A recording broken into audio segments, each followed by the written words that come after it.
Well, I think I want to show this little keynote and talk a little bit about finding the story in the science, because it's, we go into it with kind of process in mind and the kind of the what of the science, but I want to get a little deeper than that in telling how we can really express ourselves. So let's talk a bit about writing too. So yes, writing is a skill. A lot of you do it. Storytelling is an art. You can have fabulous, wonderful, technical writers. You can have, writers for different, but to actually tell a story, you gotta really think about all the elements involved and the connections that you can make with people. And good writing, of course, does not always make good visual storytelling. So just keep that in mind. So good storytelling has to be emotional. So it's got to be something that knocks you in the heart or makes you laugh or scares you or is, sexy or, it's got to hit you some way in a personal, relatable, you have to make that connection to it in a way that touches the emotions. And I think that's a hard thing for, we as scientists to do sometimes, because we're so used to having, everything be very factual and objective and not kind of making that connection to, okay, how does that science affect me personally? And so kind of thinking through that a bit. Even just tell me about the story in this picture, if you can see it. What do you see in that image? The tsunami in Indonesia. Pain. Suffering. Mm-hmm. Loss. Yeah, it's powerful. It's something that, you look at that and you go, oh yeah, that really says a lot. I don't need a word around that to know what that experience might feel like. I can see it in his face. I can, see it in the background. Every little bit of that image kind of tells a story. And I think we've got to do that, once we get into the nuts and bolts of actually shooting, we'll try to look for those shots. Yeah? In this slide, hit it on the head, is that as scientists, I don't think there's a person around this table who isn't totally passionate and in love with their subject, or you wouldn't do it. And we get that way if you start talking to somebody about their research.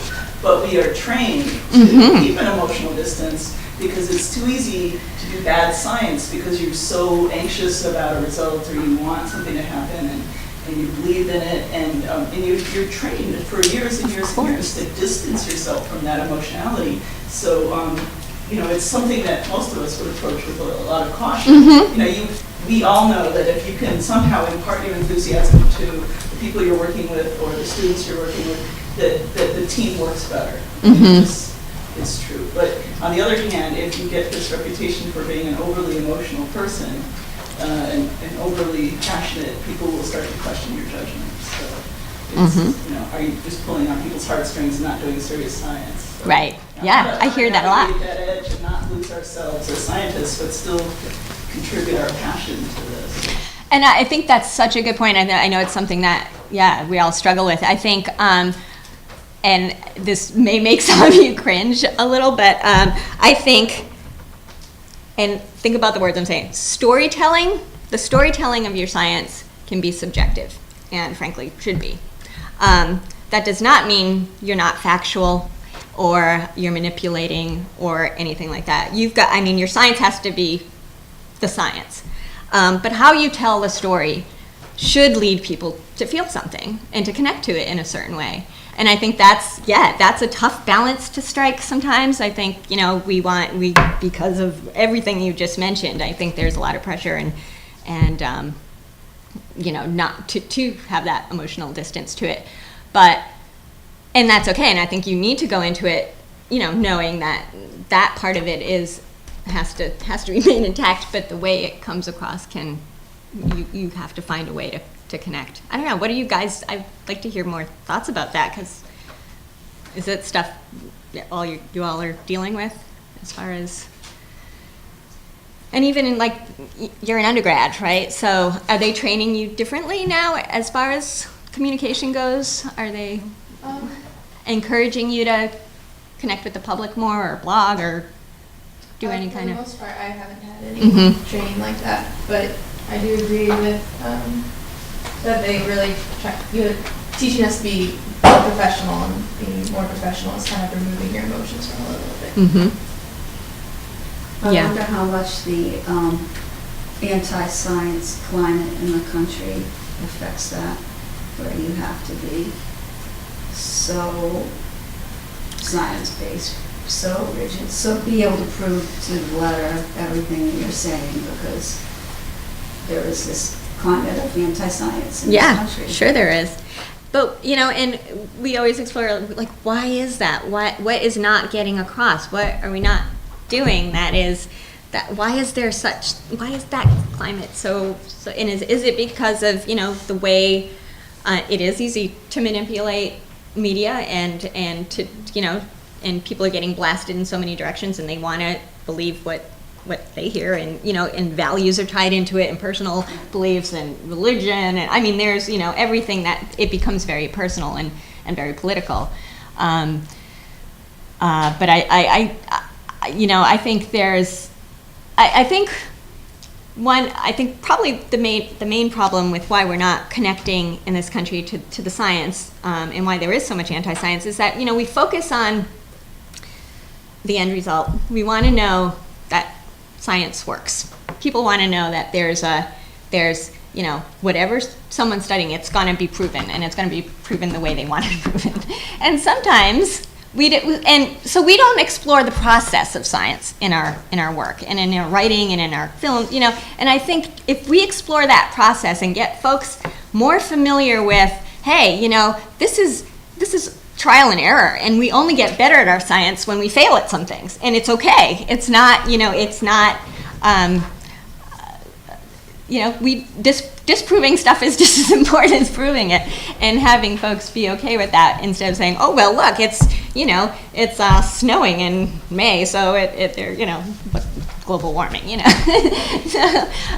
so you've got those issues that I think and that's a tough thing to get across to people, I think, is to have them embrace the process of science. But I think it's something that we might need to do a bit more, all of us. I don't know. Do you have thoughts about that? I think that's spot on. I mean, Yeah. I think it's showing the whole process of uncertainty and failures, successes, hopes, and those falling apart is a pretty human thing that people connect to much more than, I'm going to go at this, I'm going to research this, I've proven it, now I'm going to write a paper about it. I mean, that's an oversimplification that isn't true, but gets portrayed as that in short films and in writing. So I think that's right. It's and then going beyond and finding what drives that initial search for whatever you might be researching or asking questions about, focusing on the curiosity that drives that, or the passion to, just investigate something, or just the fact that we should know about something, and what drives that in a person. That's what people are going to connect with, and that's what people recognize in themselves more than straightforward just the facts. Yeah, and I think often we come into these science stories so late in the game too. I was just thinking when you were talking about what your experience with Nereus and can you talk a little bit about what happened and tell that story? Yeah, I mean, I was hired to do just some short films, and I think I'll show some of them later, or pieces of it. But hired to go out with a crew of Woods Hole scientists, NOAA scientists from around the country, on one of their cruises, so in the Kermadec Trench in South Pacific, north of New Zealand, with HROV Nereus, which was the full ocean depth robotic, vehicle that they lost on this trip. But I was hired specifically to basically tell the story of the science on board. Take Tim Shank's research. What's he asking a question about? Have him do an interview and then show it. And it was very basic, factual-based filmmaking. And that's fine as an informative, tool for what's going on board. But what I found was the story there was when Nereus was lost, was the devastating personal loss of all these scientists on board, right? And without any preparation for that, without any, obviously it can happen, but not that will happen. I wasn't prepared to make the story like it should have been told, but it may perhaps going back and asking the personal questions at the beginning of this. Why are you out here? What is it that drives you to spend 40 days on a cruise? You get cabin fever. You're doing this maybe 3 times a year or twice a year, depending on how much you go out. But and then not asking the value of their science personally until they lost this vehicle. And so that was, I think that was a story that could have been told for sure. How many of you even know about Nereus? Okay, not too many, and we're in the science community, and that's a the well-connected room, and that was I had zero idea of what this vehicle was. I knew there were ocean robotics, I knew there were autonomous robotics, but I felt somewhat educated on it, and so that was a frustrating thing. This was a one of a kind, at least for the U.S. at the time, vehicle that the loss of it caused enormous impacts. There's a massive portion of the ocean that we can study, but not in the way that we can interact with it like we could with a robot. And and so there's a frustration on board that the scientists there were I don't want to say closed off, but definitely frustrating the fact that people don't recognize the value of deep ocean research in their specific field. And it's easy for them to sit down with me, talk for 20 minutes, and tell me the value of their research. And I eventually will get it, and they'll open up and be passionate and be personal about it. And that's what's so often missed in communication and filmmaking and writing is, get past the basics, that those will all come out eventually. Start telling the story of what drives you to do it, and and that's the real hook that will get you. You were talking about writing early on to bring somebody in, and that's what will get people to watch the rest of the film and give you the stage to say what you need to say. And the conflict will happen. Yeah. So. Nereus was only deep water Right. vehicle that could go below. The only Right. one, and it's not gone. reaches. And- that's and- a huge part of the ocean. Right, and the public Right. doesn't even know it ever existed, not let alone that it's been lost, and what that really means. And and we always compare ocean to the space program and how much we know about these other planets and don't know about our own. And so just thinking about okay, how we tell our stories and getting people interested and hooked into that process of science, and that yes, this is it's exciting, it's risky, things go wrong. I mean, it's a great freaking story. There's good, science is exciting stuff. So we have to tell it that way, and we have to hook people and get them really excited about it. And we can do that in a factual way, but still giving them something to hook into and be excited about. So good storytelling is a journey, and the narrative is told through all these things are part of the story. You've got your visuals, you've got your characters, your action, your drama, your music, your sound, your pacing, your words. There is not one thing that drives it. In a film, you've got all these things working together, and every little piece of that helps tell the story.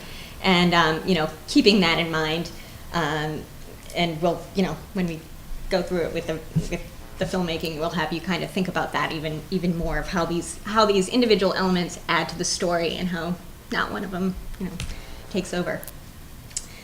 So you always want to allow your audience to experience a new world by creating moments of discovery for them. So lead them somewhere and then get them surprised and excited.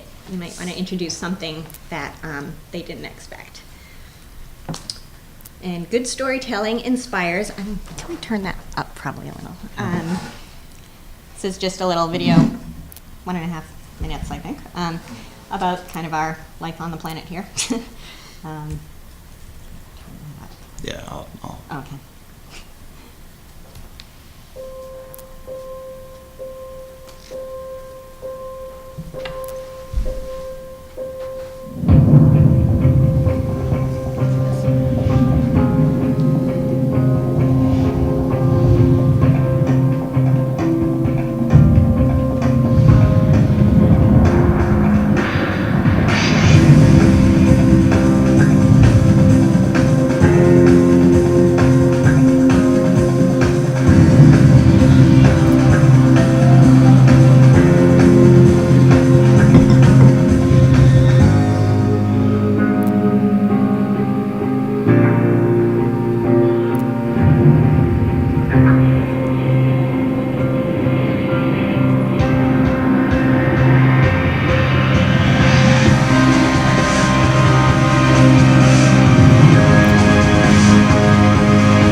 So I like to show that one just because there are no words, yet it tells a pretty complete story in 1.5 minutes. You know, it takes you, and it uses music, it uses the power of editing, and some pretty great visuals. Some are filmed, some are CGI, some are and takes you through this story without that. Hopefully, for some of you, might, you know, get you excited or inspired or connect. But yeah, you've got to inspire people with your science there, so that's important.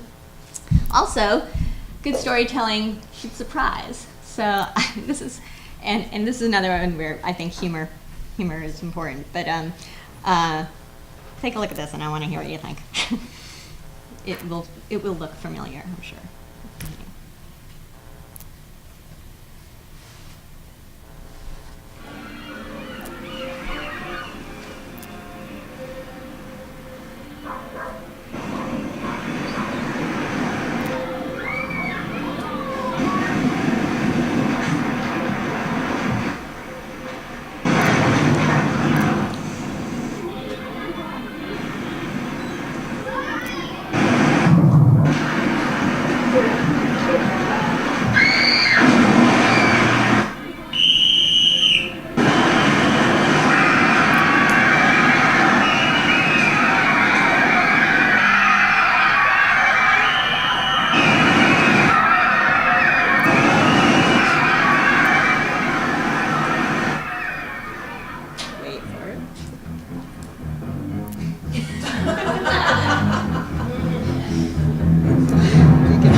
That's one of my favorites. But you know, it's got a strong message. It's something that we all recognize. We know. We've all seen Jaws. We get the story. We know, and just waiting for what's it gonna be, and then it twists it, and it does something a little fun, but effective. Yeah, right. And of course, good storytelling connects. And one of my favorite science storytellers, who was greatly criticized, I'm sure you all know, for all that he did. I will just play it and let you. Some of you may know it by heart. From this distant vantage point, the Earth might not seem of any particular interest. But for us, it's different. Consider again that dot. That's here. That's home. That's us. On it, everyone you love, everyone you know, everyone you ever heard of, every human being who ever was, lived out their lives. The aggregate of our joy and suffering, thousands of confident religions, ideologies, and economic doctrines, every hunter and forager, every hero and coward, every creator and destroyer of civilization, Every king and peasant, every young couple in love, every mother and father, hopeful child, inventor and explorer, every teacher of morals, every corrupt politician, every superstar, every supreme leader, every saint and sinner in the history of our species lived there, on the mote of dust, suspended in a sunbeam. The earth is a very small stage in a vast cosmic arena. Think of the rivers of blood spilled by all those generals and emperors, so that in glory and triumph they can become the momentary masters of a fraction of a dot. Think of the endless cruelties visited by the inhabitants of one corner of this pixel on the scarcely distinguishable inhabitants of some other corner. How frequent their misunderstandings, how eager they are to kill one another, how fervent their hatreds. Our postumes, our imagined self-importance, the delusion that we have some privileged position in the universe, are challenged by this point of pale light. Our planet is a lonely speck in the great enveloping cosmic dark. In our obscurity, in all this vastness, there is no hint that help will come from elsewhere to save us from ourselves. The Earth is the only world known so far to harbor life. There is nowhere else, at least in the near future, to which our species could migrate. Visit? Yes. Settle? Not yet. Like it or not, for the moment, the Earth is where we make our stand. It has been said that astronomy is a humbling and character-building experience. There is perhaps no better demonstration of the folly of human conceits than this distant image of our tiny world. To me, it underscores our responsibility to deal more kindly with one another and to preserve and cherish the only home we've ever known, the pale blue dot. I've heard this so many times and I still get weepy. But Carl Sagan, I mean, the master of science communication, completely ostracized for it at the time, but, by the scientific community for what he did. But man, the guy could really communicate and touch people and changed minds and got people excited about the universe. And, you can all do that. So your role as a storyteller, and I tell this to all my students all the time too, never tell your audience what to think. Never do that. Just lead them to feel. I mean, we've all watched movies and heard stories where they just bang you over the head with a message or with telling you what to think. And it doesn't work. And so we've got to kind of rethink that and just lead people to feel stuff with our science.